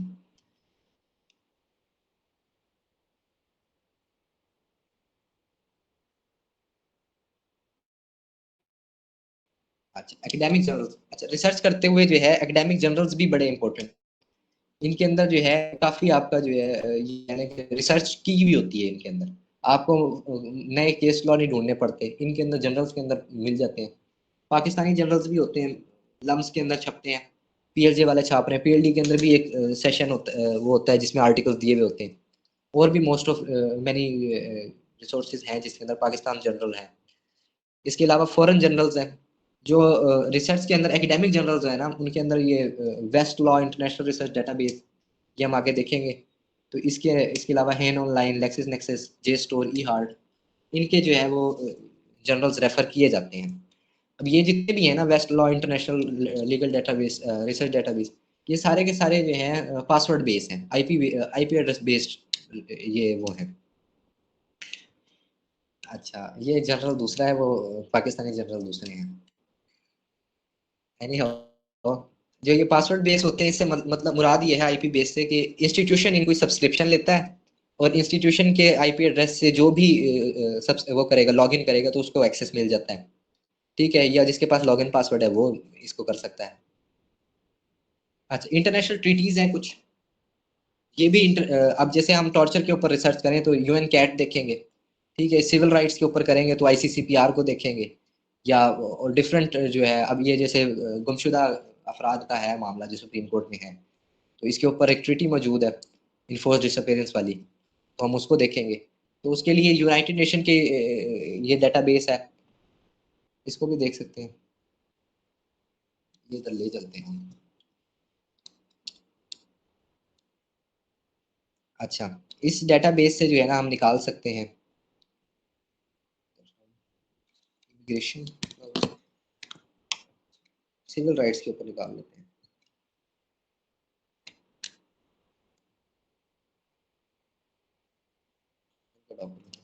दोनों हैं, बुक्स वगैरह आर्टिकल्स वगैरह भी इधर से निकल जाती हैं अगर कहीं पर मौजूद होंगी तो इसके कैटलॉग में। और अगर UN के डॉक्यूमेंट्स है, UN की पब्लिकेशंस में है, तो ये डिजिटल लाइब्रेरी है UN की, उससे निकल सकते हैं। इधर मैं सर्च किया है सिविल राइट्स, ये रहा। अच्छा, इसको निकालते हैं।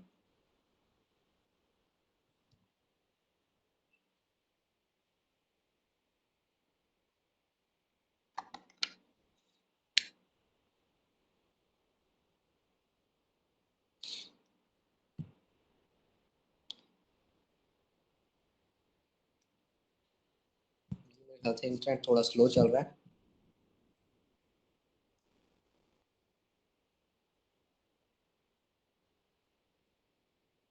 अच्छा, इसके अलावा यहाँ देखें अगर, तो इधर जो है ये डिसआर्मेंट पे, आर्मामेंट पे है, इकोनॉमिक एंड फाइनेंस पे है, इंटरनेशनल लॉ पर जो भी ट्रीटीज वगैरह हैं वो सारी आपको यहाँ मिल जाएंगी। ये UN का डेटाबेस है, यूनाइटेड नेशन का। इसके अलावा जो इधर देख सकते हैं आर्टिकल्स वगैरह, बुक वगैरह, जर्नल्स जो हैं UN छापता है क्या, और जितनी भी चीज़ें हैं, ये रिसर्च रिसोर्सेज हैं, ये इधर आप देख सकते हैं UN की।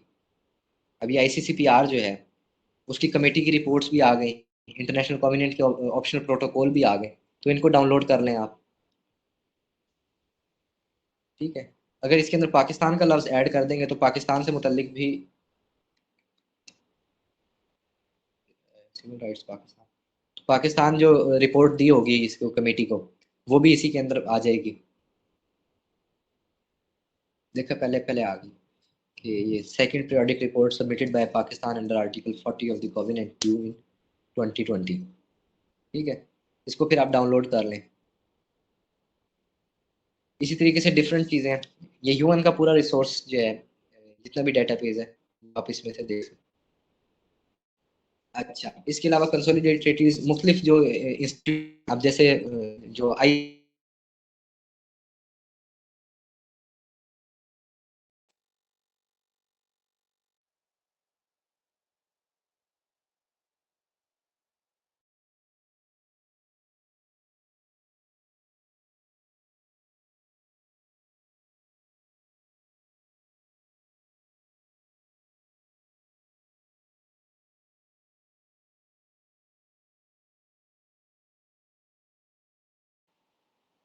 दानिया सर, आपकी आवाज नहीं आ रही।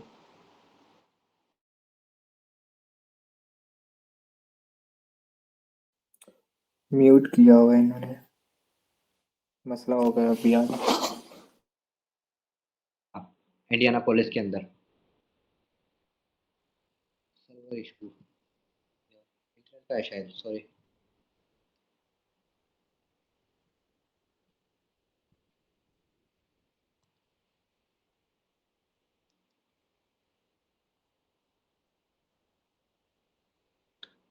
मेरी आवाज आ रही है? सर अब आ रही है, पहले नहीं आ रही थी, बीच में पॉज आया था। अच्छा, स्लाइड्स अब नहीं शो हो रही? अब नहीं हो रही। स्क्रीन भी मेरी शो नहीं हो रही? No sir.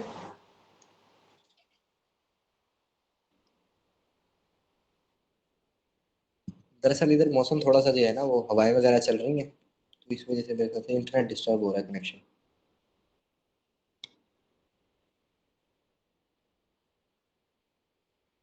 रीज्वाइन करें,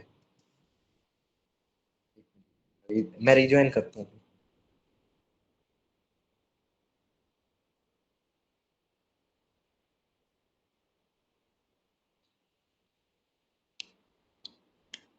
अच्छा, मैं बता रहा था ये कि जैसे ये यूएन है ना, इसके जैसे रिसोर्सेज हैं, इसी तरीके से डिफरेंट जो बॉडीज हैं। अब जैसे हम देखें यूरोपीय यूनियन, अब यूरोपीय यूनियन किस तरह बनी हुई है? लिस्बन ट्रीटी के तहत बनी हुई है 1962 की।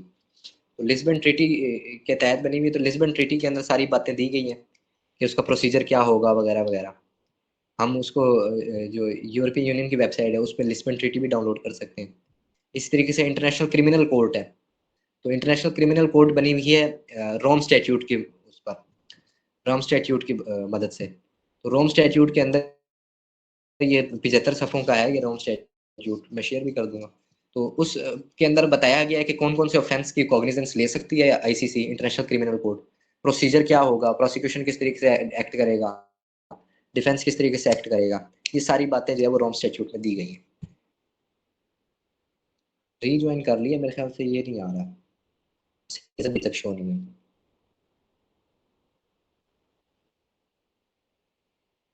ये होता है तो करते हैं। अच्छा, इसके अलावा जो है बाकी और ज़्यादा इतनी है नहीं, इसके अंदर सेकेंडरी रिसोर्सेज हैं कुछ, उसके अंदर जो है इंसाइक्लोपीडिया और डिक्शनरी वगैरह आ जाती हैं।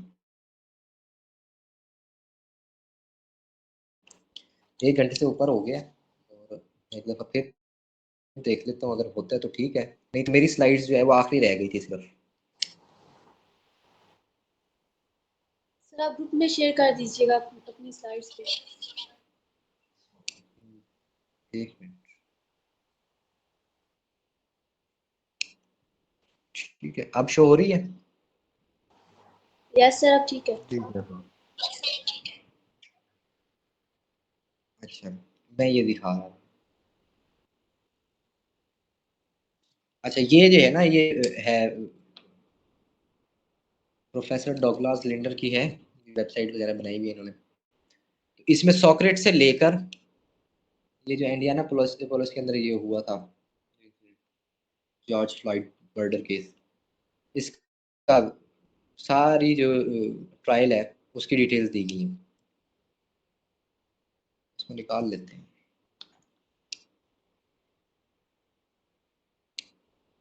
तो एक क्रेडिबल सोर्स है, इसके अंदर सारी डेथ की काज और सारी बातें दी गई हैं। जब भी रेफर करना हो तो इसको किया जा सकता है रेफर। यहाँ तक क्लियर है? बताया गया है कि $20 के पीछे किस वजह से उसको कत्ल किया। अच्छा, ठीक हो गया। अच्छा, इसके अलावा ये कुछ हिस्टोरिक डिसीजंस हैं इसके इलेक्ट्रिक लॉ लाइब्रेरी के, ये भी ऑनलाइन डेटाबेस मौजूद है। सेकेंडरी रिसोर्सेज के अंदर जो है ये इंसाइक्लोपीडियाज आ जाते हैं। इंसाइक्लोपीडिया के अंदर जो मशहूर है उसके अंदर ये कॉर्पस ज्यूरिस स्कैंडम है, और इसके अलावा ये हल्सबरी लॉ ऑफ इंग्लैंड है, इसके साथ ही ये हल्सबरी लॉ ऑफ इंडिया भी है। तो ये चीज़ें हैं इंसाइक्लोपीडिया के अंदर। और डिक्शनरीज के अंदर ब्लैक्स लॉ को हम रेफर करते हैं most of the time. Burton law lexicon है, ऑक्सफोर्ड डिक्शनरी ऑफ लॉ है, तो ये मोस्ट सेलिब्रेटेड है। तो ये तो बता दी मैंने डिक्शनरीज वगैरह कौन सी हैं। इसके अंदर हम जितने भी रिसोर्सेज हैं वो हम कल जो है ये प्रैक्टिस सेशन हमने ये पूरा रखा है रिसोर्सेज का। उसके अंदर जैसे ये भी मैंने वेबसाइट खोली थी ना इसकी, ये फेमस ट्रायल वाली या यूएन की डेटाबेस की, इसी तरीके की वेबसाइट के ऊपर हम जो है ना देखेंगे कि कौन कौन से रिसोर्सेज मौजूद हैं। 1 घंटे से तो ऊपर हो गया है। मैं उम्मीद तो यही करता हूँ कि तमाम का रमज़ान बेहतरीन जा रहा होगा। किसी का कोई क्वेश्चन हो तो आप वो पूछ लें। अगर किसी का कोई क्वेश्चन है तो काइंडली अनम्यूट कीजिए और पूछिए। अच्छा अलीना, वेबसाइट्स जो है ना मेरी परसों जो है, अगर कल हमारा हो जाता है ना सेशन, मैं अगर आप में से किसी को नहीं है इशू तो कल इसी टाइम पर जो 9:30 का है या 9 कर लें, अगर अवेलेबल हैं सारे तो इससे 10:30 ऊपर हो जाता है काफ़ी। तो कल का सेशन देने के बाद मैं पूरी स्लाइड्स आपको दे दूंगा। ठीक है, मैं वैसे बता देता हूँ आपको। इसके अंदर जो है ये ब्रिटानिका की है। इसके अलावा हम देखें तो ये यूएन का डेटाबेस है, फेमस ट्रायल का ये बार मैं ये दे दूंगा आपको, एक का बताना जो है आप। किसी का कोई क्वेश्चन हो?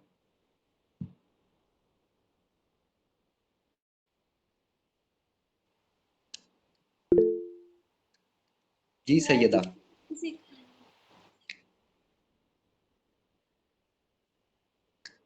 सैयदा रेज्ड है।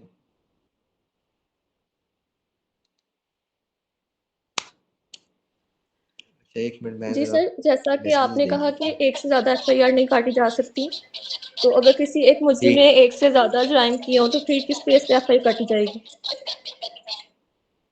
अकरेंस के ऊपर देखा जाएगा। अगर एक ही अकरेंस है तो उसी एक के अंदर ही डिफरेंट चार्जेस हो जाते हैं। फॉर एग्जांपल अगर एक ऐसा है जिसके अंदर डकैती भी हुई है, मर्डर भी हुआ है, तो डकैती विद मर्डर की एक एफआईआर भी कटती है, 302 की भी लगती है। इसके अलावा अगर एक से ज़्यादा बंदे हैं तो वो एक से ज़्यादा बंदे तो 34 भी लग जाती है।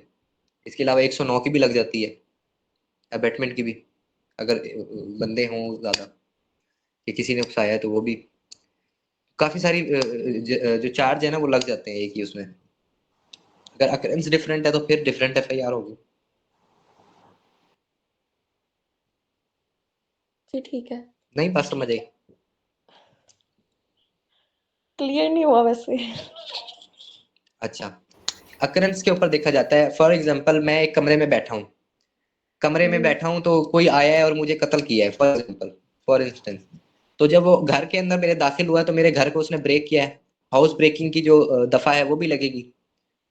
ठीक है, जी 440 होगी या 440 से ऑनवर्ड्स 440 से 462 के दरमियान जो भी प्रोविजन है ट्रैक्टो पीपीसी की वो भी लगेगी।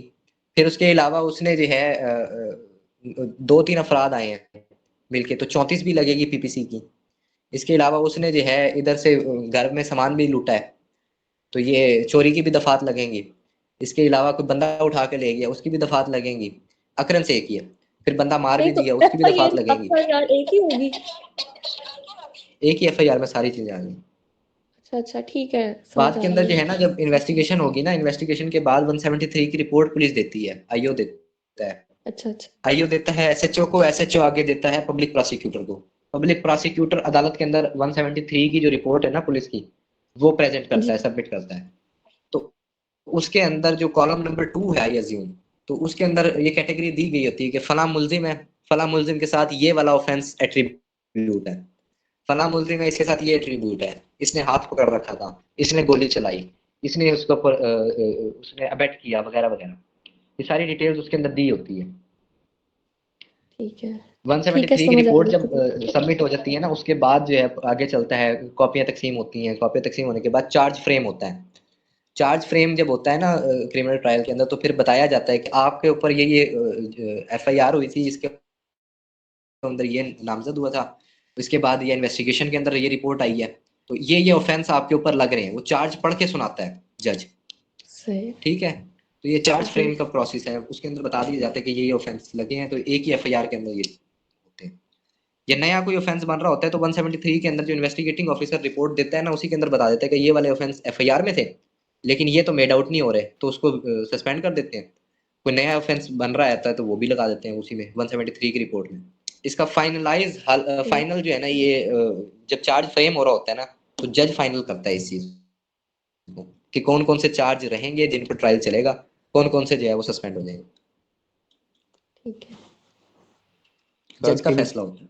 केस अगर एक एफआईआर में गलत चार्ज लगा दी जाए तो फिर उसका क्या फैसला होगा? हाँ, गलत चार्ज लगा दिया तो वो 173 की रिपोर्ट जाएगी ना, उसको दोनों को मद्देनजर रखते हुए जज ने फैसला करना है कि इसको कौन से चार्ज के ऊपर चार्ज लगाना। कोई बल्कि ये भी जजमेंट अभी रिसेंटली 2024 की है पीसीआरएलजे की, कि किसी के ऊपर जब एफआईआर हो जाए तो उसको मुल्जिम तो नहीं बनाया जाता, उसको अरेस्ट तो नहीं कर लिया जाएगा। एफआईआर तो एक मेयर इन्फॉर्मेशन है, फर्स्ट इन्फॉर्मेशन रिपोर्ट एक अकरेंस की। अभी उसके गिल्ट का और उसके एक्यूज का स्टेटस नहीं आया, उसका स्टेटस बाद का है। जब इन्वेस्टिगेशन होगी, इन्वेस्टिगेशन के अंदर उसको एक्यूज डिक्लेयर किया जाएगा। ठीक है, और ये कंडेम किया हमारी अदालतों ने कि जो है ना, जब ये 173 की रिपोर्ट देते हैं ना, उसके अंदर ये लिख देते हैं कि जो है ना, पुलिस ने इन्वेस्टिगेशन की और इन्वेस्टिगेशन के नतीजे में फला शख्स मुजरिम पाया गया या फला शख्स ने ये जुर्म किया, तो इसको कंडेम किया है अदालतों में। अली ज़िया बाजवा साहब की जजमेंट है लाहौर हाई कोर्ट के, उन्होंने इस चीज को कंडेम किया।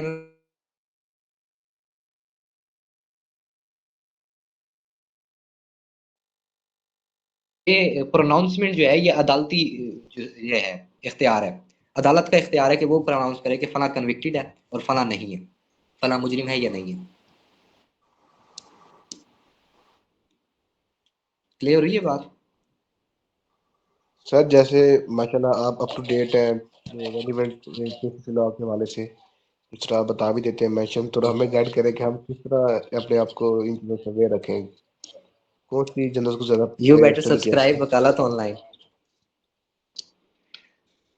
ओके वकालत ऑनलाइन के साथ जुड़े रहें इंशाल्लाह। ऐसे ही हम अगर तो कोई फायदा हुआ आज का, फीडबैक हमें देना आपने, तो बताना है कि कोई समझ आई है, कोई फायदा हुआ है।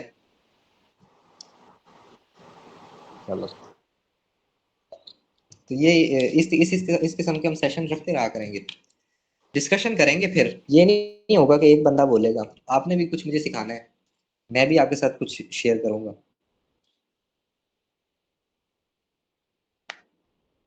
ठीक हो गया? Sir sure.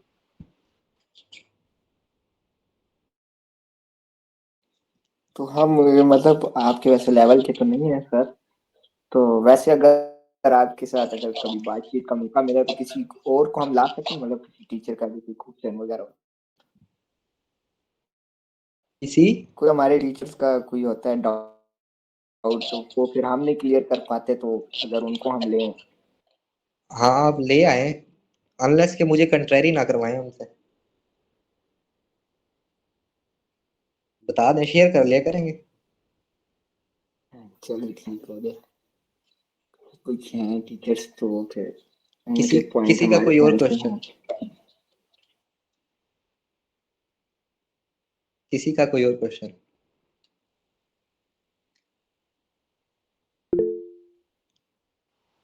जी सैयद कौन है? अच्छा सैयद आइरज। सैयद आइरिश। सर जैसा कि आपने कहा कि कोई मुजरिम पकड़ा जाता है तो उसको मजिस्ट्रेट की अदालत में 24 घंटे में लेके जाता है, लेकिन अगर नहीं लेके जाते, लेकिन हमारे माश में तो पुलिस वैसे भी यानी कि वो इनके रिमांड ले लेते हैं, तो इसके बारे में आपका क्या ख्याल है? अगर आर्टिकल 10 की और सेक्शन 167 की वर्डिंग पढ़े ना, तो उसके मुताबिक यही है कि कोई भी बंदा जो है 24 घंटे से ऊपर नहीं रख सकती police without the sanction of magistrate. अब मैजिस्ट्रेट जो है वो जब ये अगर हम 167 के तनाजुर में देखें या आर्टिकल 10 के तनाजुर में देखें, तो वो कोई अदालती फंक्शन परफॉर्म नहीं कर रहा, ठीक है, वो एक एडमिनिस्ट्रेटिव फंक्शन जो है परफॉर्म कर रहा है जज। लेकिन जब वो जज फैसला देगा तो वो एक कुजाई जुडिशियल फोरम के तौर पर दे रहा है ना, तो उसका फैसला जो है वो जुडिशियल होना चाहिए, फैक्ट्स की बेस पर होना चाहिए। अच्छा, अगर नहीं करता तो उसके खिलाफ जो है वो हैबियस पिटीशन होती है। 491 सीआरपीसी के तहत हैबियस पिटीशन होती है कि कानून में तो ये है कि 24 घंटे तक ही रख सकती थी पुलिस, अगर इससे ज्यादा रखती है तो उसके खिलाफ हैबियस पिटीशन होती है। जो बंदा भी डिटेन्ड होता है उसकी इलीगल डिटेंशन हो जाती है 24 घंटे के बाद, उसको फिर इलीगल डिटेंशन से निकाला जाता है। आपसे भेजा की पिटीशन कहते हैं इसको उर्दू में। जी ठीक है।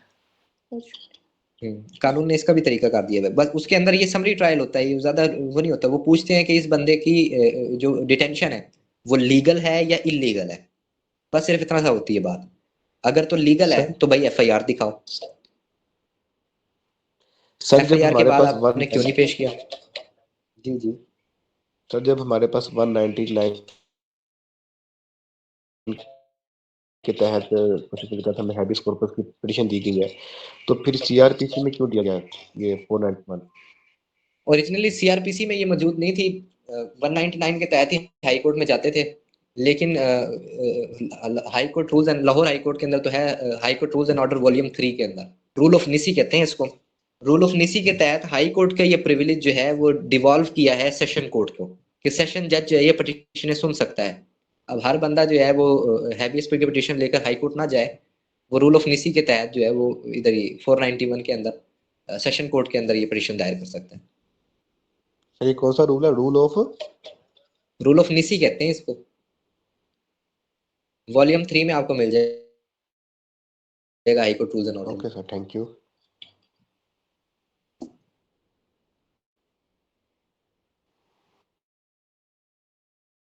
अच्छा, मैं क्या बता रहा था किसी, हाँ, समरी ट्रायल होता है 491 के अंदर, कि वो पूछते हैं कि लीगल है या इलीगल है। डिटेंशन अगर इलीगल हो तो उसी वक्त सेट एट लिबर्टी कर देते हैं। अभी आपने देखा होगा ये जो ह्यूमन राइट एक्टिविस्ट थी कि ईमान मजारी की वालदा जो है, मिनिस्टर भी रही हैं आईएस में, उनका नाम शीरी मजारी को पकड़ लिया था रात को तकरीबन 9 साढ़े 9 बजे जो है ना अदालत में, तो उसको सेट एट लिबर्टी किया क्योंकि उसकी डिटेंशन जो थी वो इलीगल थी। इस प्रोविजन का मिसयूज भी होता है बच्चों की अजानत के लिए भी। बाप के पास अगर अजानत है तो माँ कर देती है 491 के पिटीशन में कि बाप ने गलत जो है ना हफ्से बेजा में रख रखा है बच्चों को, बाप के पास है तो माँ कर देती है। फैमिली केसेस के अंदर भी इसको मिसयूज किया जाता है।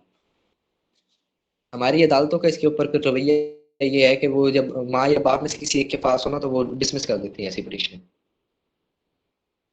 अगर किसी का है सवाल तो ठीक है, नहीं तो हम घंटे से तो काफी ऊपर हो गया। सर आई कल का थिंक वी सेशन शुड तो कंक्लूड।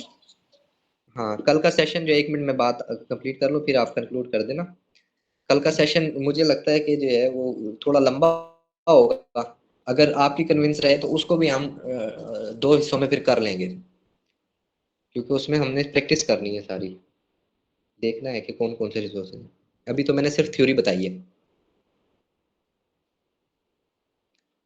ठीक हो गया, बस मैं जो है ना उसको कोशिश करूंगा कि डाइसेक्ट कर लें हम उसको। जैसे तक हो गया ठीक है, उसका अगले उसमें कर लेंगे।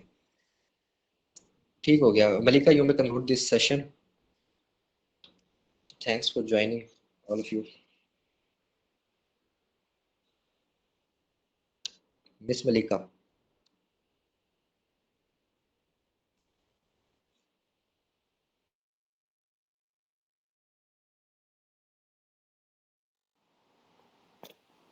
सर आवाज आ रही है? अब जी जी आवाज आ रही है आपकी। Yes. So I was saying before concluding this, I would like to express my gratitude to the आपकी वॉइस का इशू है I think Malika ma'am. My player madam, तमाम दोस्तों का शुक्रिया जिन्होंने ज्वाइन किया और वकालत ऑनलाइन के वीएन के साथ अलाइन कर रहे हैं जो। तो मैं शुक्रिया मलिका का, अमरीन का और साथ साहब का भी करूँगा जो ये प्रोग्राम को रन कर रहे हैं, हेड कर रहे हैं। तो बाकी तमाम अब लीव कर सकते हैं। अपना फीडबैक लाजमी दीजिएगा ग्रुप्स के अंदर। कल हम देख लेंगे अगर आप